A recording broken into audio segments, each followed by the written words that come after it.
Kotoran ayam suci atau najis? Suci. Semua kotoran dari binatang yang halal dimakan adalah tidak najis. Yang sehat nggak usah ikut-ikutan.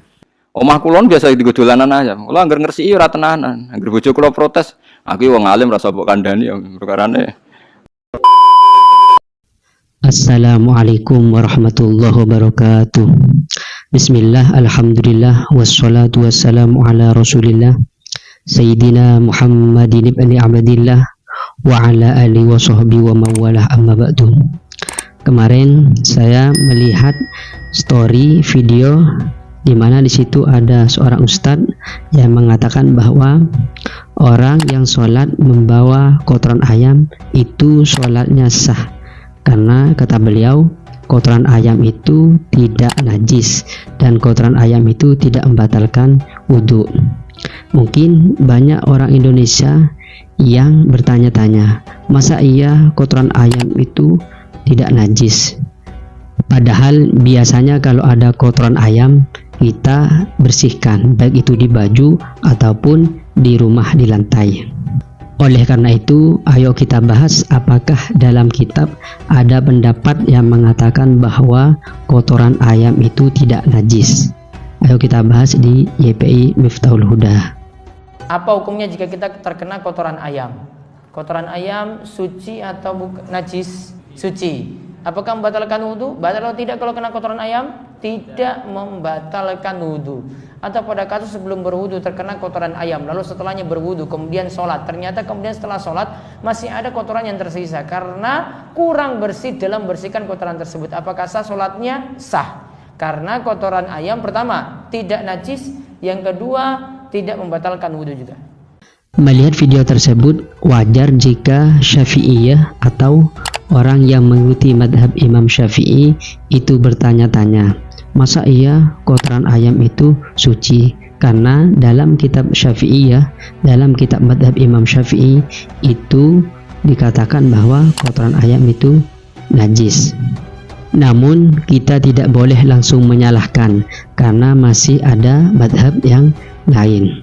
Ternyata ketika saya cek, fuqaha itu sepakat dalam masalah kencing dan kotoran manusia, juga hewan yang tidak halal dimakan dagingnya, mereka sepakat bahwa itu hukumnya najis.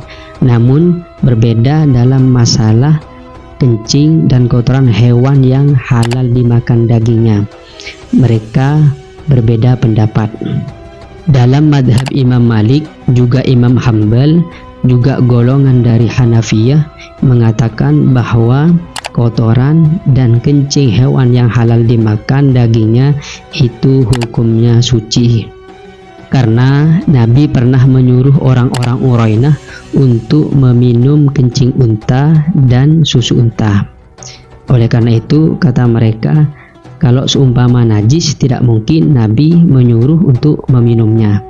Juga Nabi pernah sholat di kandang kambing, yang mana jika kencing dan kotoran kambing itu najis, Nabi tidak sholat di sana karena pastinya sulit untuk menghindari dari kencing dan kotoran kambing.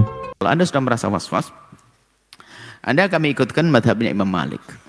Yang punya penyakit serupa Anda ikut madhab Malik. Kemudahan.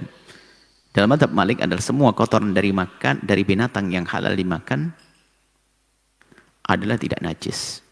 Yang sehat nggak usah ikut-ikutan, penyakitan nanti Anda. Ini adalah kami hadirkan untuk orang was-was, karena kami menemukan Masya Allah orang was-was banyak sekali. Jadi nggak ada masalah, telur nggak usah mikirin, karena telur adalah tidak ada telur kecuali keluar dari ayam. Ayam halal dimakan. Maka kotoran ayam adalah dalam madhab Imam Malik rahimahullah ta'ala adalah karena ayamnya halal dimakan, binatang yang halal dimakan, maka kotorannya pun tidak najis. Menurut Abu Hanifah dan Abu Yusuf, kencingnya hewan yang halal dimakan dagingnya itu hukumnya najis khafifah, yakni najis yang ringan. Sedangkan untuk kotorannya menurut Abu Hanifah itu hukumnya najis ghalidhah, yakni najis berat. Sedangkan menurut Abu Yusuf hukumnya najis khafifah seperti kencingnya. Yang dimaksud najis khafifah di sini tidak sama seperti madhab Imam Syafi'i. Yang dimaksud najis khafifah di sini adalah najis yang kebanyakannya itu dimakfu, Sedangkan najis ghalidhah, najis yang berat, itu kebanyakannya tidak dimakfu. Lebih lanjut, menurut Abu Hanifah, kotoran burung yang halal dimakan dagingnya itu hukumnya suci. Seperti burung dara, itu hukumnya suci kotorannya. Kecuali ayam, itik, dan angsa, menurut Abu Hanifah, kotorannya itu hukumnya najis ghalidhah. Menurut Imam Ustukhri Rawayani, bahkan orang Syafi'iyah, Rausul Makul itu tohir. Rausul Makul apa? Tohir. Jadi agar dagingnya suci, dalek suci. Wah niku barokah tenan mazhab niku cara kula. Lah kula sering di santri tukang ternak ayam, niku nak salat niat resik lah yo sarongnya mesti kena telek ayam. Omah kula biasa digo dolanan ayam. Kula anggar ngresiki ora tenanan. Anggar bojo kula protes, aku wong alim rasa mbok kandhani yo perkarane. Lah nang ngresiki tenanan yo kesel tenan. Jadi kadang-kadang santri ku tak wong itu ngurus buat ambek tisu aku wis. Ya tapi ngomong fikih kono rawani nyual kula. Enak terkenal ngalim kan wong rawani. Ya mergo kula intikal madzhab nak Rasul makul napa tahir. Ngerteleke barang suci otomatis melok suci. Lah nggih berarti nak iwak suci sak teleke sak pindange kan suci. Sedangkan dalam madhab Imam Syafi'i, seperti yang kita ketahui bahwa kotoran dan kencing hewan yang boleh dimakan atau tidak boleh dimakan itu sama, yakni hukumnya. Adapun tentang hadis Nabi yang menyuruh meminum air kencing dan air susunya unta, itu dalam madhab Imam Syafi'i dalam rangka pengobatan.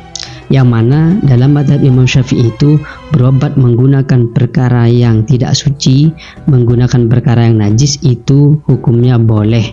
Nah, itu pendapat dari 4 madhab masalah hukum kotoran ayam atau kotoran hewan yang dagingnya itu halal dimakan. Ternyata ada madhab yang tidak menghukumi najis, ada madhab yang menghukumi suci. Jika kalian ingin mengoreksi atau ingin menambahkan, silahkan komen, kita diskusi seperti biasa. Jangan lupa subscribe, like, dan bagikan video ini ke teman-temannya. Assalamualaikum warahmatullahi wabarakatuh.